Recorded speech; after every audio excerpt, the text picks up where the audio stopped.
हम मीनू झा गोर लगै छी समस्त मिथिलावासी के एकटा कन्यादानक गीत लऽ कऽ उपस्थित छी बेटी विवाहक संग में श्रुति झा सेहो छथि।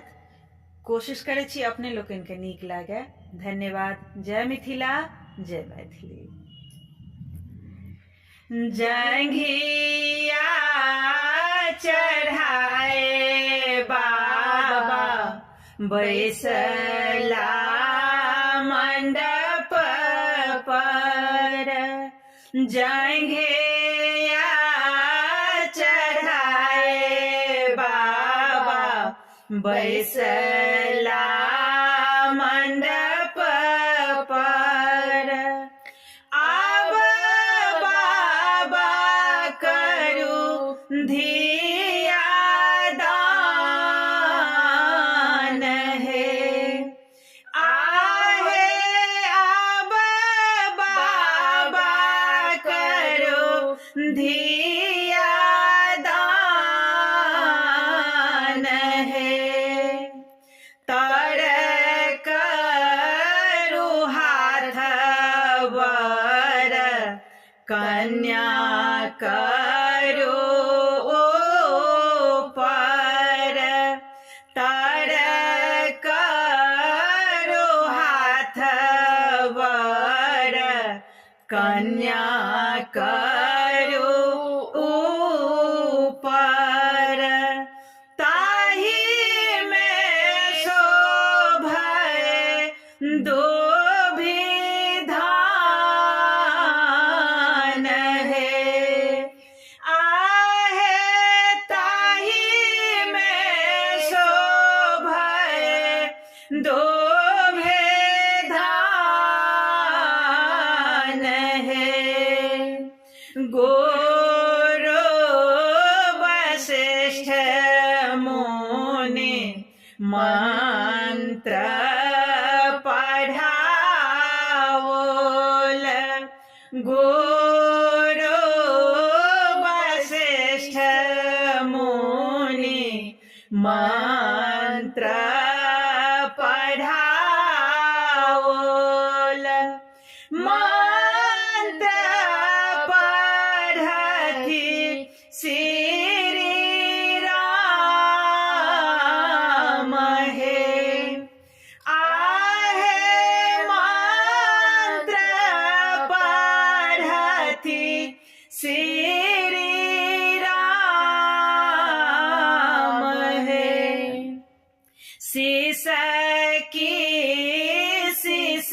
की रोबे मैया सुनैना, आजू धिया होई छथि वीरान है, आहे आजू धिया होई छथि वीरान है। जाहे धिया लय नटुआ नचावोल, से हो धिया होई छथि वीरान है। चुप रहो मैया हे सुनैना, इहो ठीक जगत व्यवहार है, आहे इहो ठीक जगत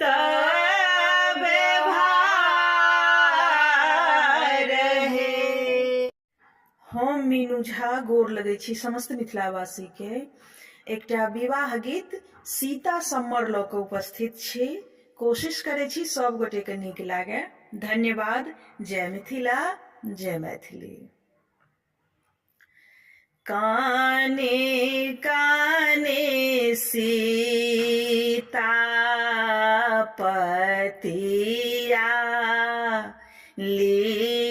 लिखल दियानु राम के रे हाथ है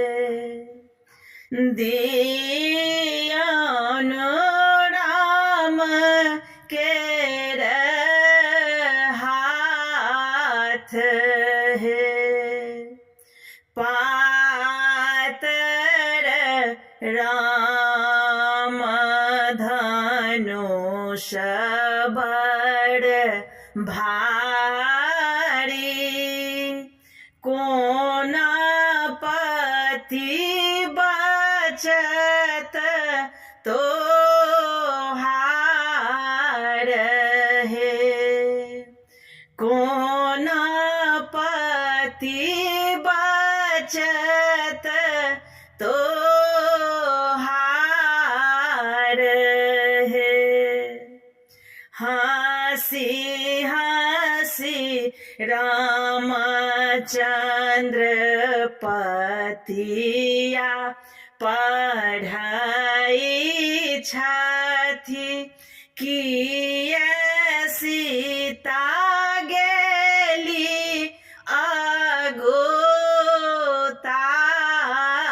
अगुताइयो किए सीता गेली अगुताइयो ई शब्द सुनी राम धनुषा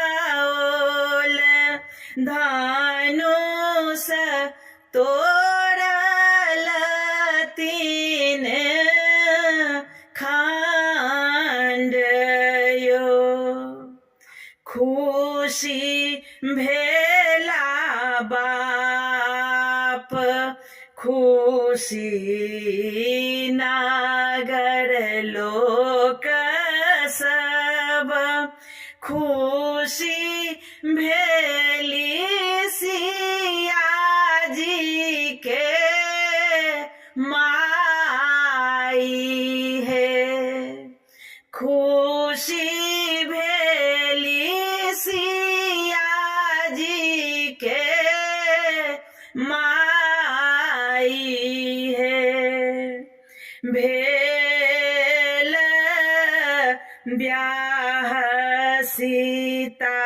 बेटी के आई रामचंद्र भेला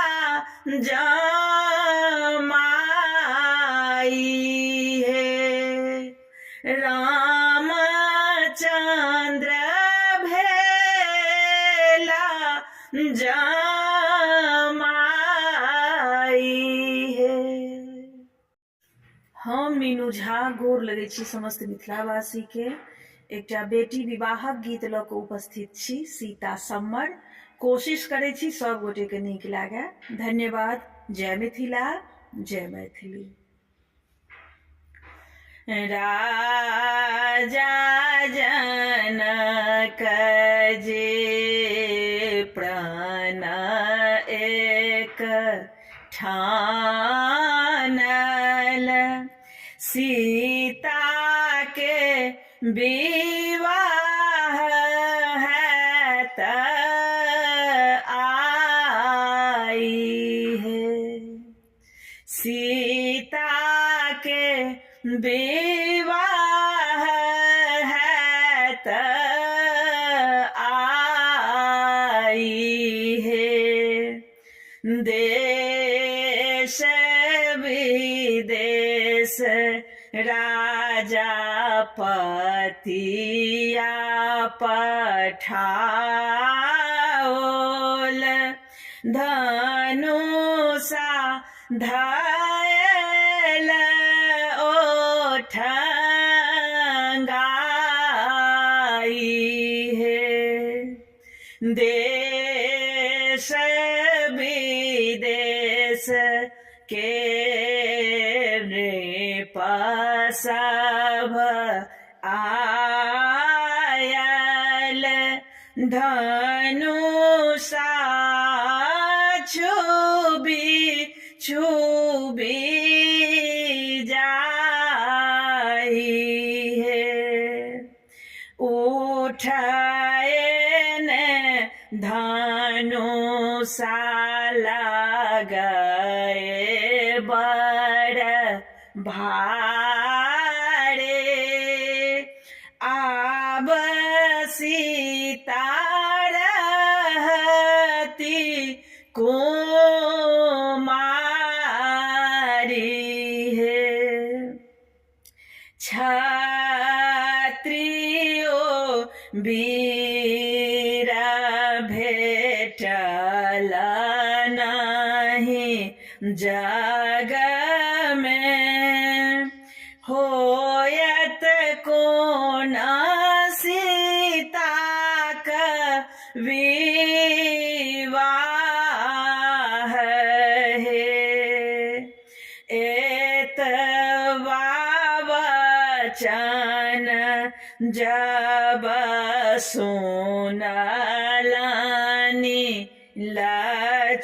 लक्ष्मण बजला बचन रे से आई है लक्ष्मण बेमुख देखे बजला श्री रामचंद्र जूने बाजू वचन रे से आई है दाहिने धनुष उठाओल रघु नंदन बामहि कैल सहस्त्र खंड है तुलसे दास प्रभु तुम्हारे दरस को राम सीता भेल